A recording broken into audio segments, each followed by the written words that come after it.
आइए आपको चकवाल का सावन का रंग दिखाते हैं कि सावन में चकवाल कैसा हरा भरा और खूबसूरत हुआ होता है। इस वीडियो में सिर्फ डैमों के ओवरफ्लो हैं या मुख्तलिफ इलाकों से गुजरने वाले पानी हैं जो आपको दिखाए जाएंगे।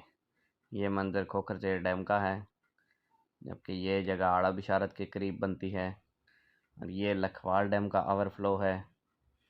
और ये है मेरी सबसे प्यारी स्वेक लेक झील। इसके अलावा ये सिक्की लेक का पानी है जो इतना बढ़ चुका होता है।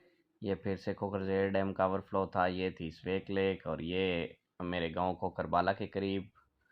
ये आड़ा बिशारत के पास खोखरजेर डैम का ओवरफ्लो है। और ये है जी नीलावान में ऊपर से गिरता पानी, जबकि ये जगह आड़ा बिशारत के करीब है।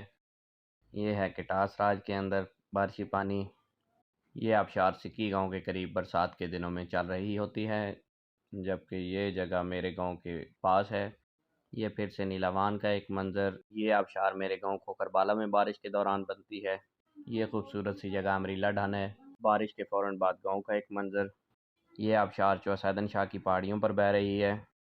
ये है भित्ती का मकाम डिंगी ज़ेर के करीब सौज। और ये है मलकाना का पानी। ये है माटन आबशार, जबकि ये है नक्का डैम का ओवरफ्लो। ये फिर से डोकटालियाँ डैम का ओवरफ्लो। ये हैं तकिया शाह मुराद के लोगों की मुश्किलात।